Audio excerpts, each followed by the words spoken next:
ఈ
నెల 9వ తారీఖున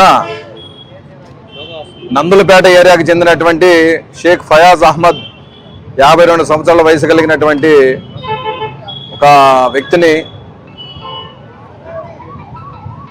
అతి దారుణంగా టీచర్స్ కాలనీలో హత్య గావించడం అనేది జరిగింది. దానికి సంబంధించి దర్యాప్తులో భాగంగా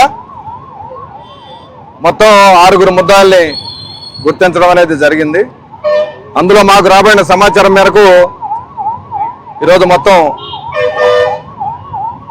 5 ముద్దాయిలు ఇంక్లూడింగ్ వాళ్ళ లేడీ కూడా అరెస్ట్ చేయడం అనేది జరిగింది.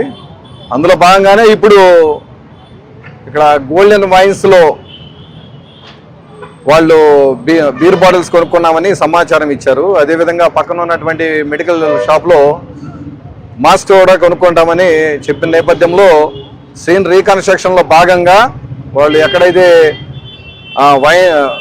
వైన్ షాప్కి వెళ్ళారో ఆ వైన్ షాప్ని, అదేవిధంగా మాస్కులు కొనుక్కున్నారో అక్కడ కూడా విజిట్ చేయడానికి సీన్ రీకన్స్ట్రక్షన్ చేసుకునే భాగంలో ఈరోజు ఇక్కడ రావడం అనేది జరిగింది.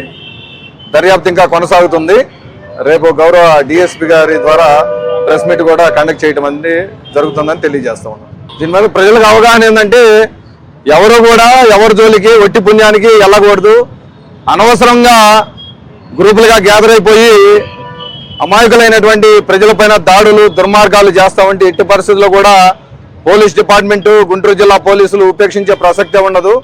ఎవరికైనా సరే వాళ్ళకి తగిన మోతాదులో కౌన్సిలింగ్ చేసి వాళ్ళ ప్రవర్తన సరయ్యే విధంగా వాళ్ళ భవిష్యత్తులో మళ్ళీ ఇలాంటి నేరాలు చేయకుండా వాళ్ళకి మంచి కౌన్సిలింగ్ ఇచ్చి ఇదే విధంగా మరెప్పుడు కూడా నేరం చేయాలన్న ఆలోచన వాళ్ళ మనసులో లేకుండా చేయాలన్నటువంటి ఉద్దేశంతో సీన్ రీకన్స్ట్రక్షన్లో భాగంగా వాళ్ళని ఇక్కడ తీసుకురావడం అనేది జరిగింది.